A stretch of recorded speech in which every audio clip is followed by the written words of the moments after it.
In Somerset, one of the most terrifying nocturnal torments that a witch was believed to be able to subject her victims to was known as hag riding, and belief in the practice was so entrenched that there were several court cases in the late 19th century in which it was specifically mentioned.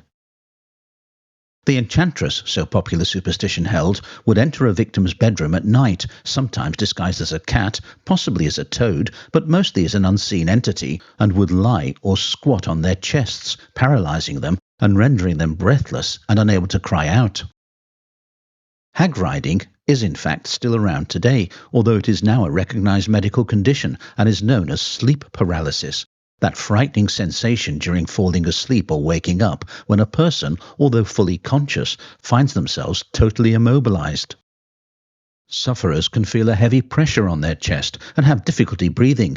They might experience a severe headache, hear noises such as buzzing, hissing, or chattering voices, and they can even have vivid hallucinations, such as seeing an intruder or a dark presence in their room, while some sufferers have reported sensations of being dragged out of bed or of flying. Several treatments are used by doctors to treat the condition.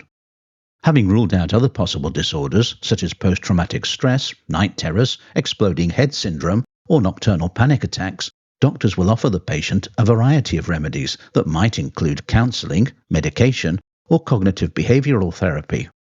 They might encourage the patient to adopt preemptive measures by isolating the cause, such as sleeping in certain positions, and then help them to spot when an attack is imminent. So today, the symptoms are recognized as being physiological and psychological, and effective treatments are available.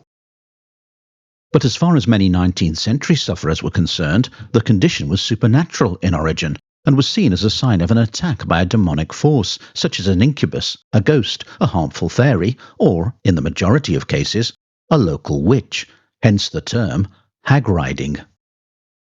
There were several ways of warding off a potential attack. A horseshoe nailed to the front door of your house or hovel, for example, would prevent the witch from entering. Witch marks or circles carved or chalked onto the walls or floors would ensure that if a witch did manage to gain access, she would be trapped within the circle and would be kept there until the first rays of dawn weakened her powers and sent her packing for the duration of the daylight hours. In 1862, a man was reported as sleeping with a nail-studded board strapped across his chest to deter any local hags that might be tempted to ride him in the night.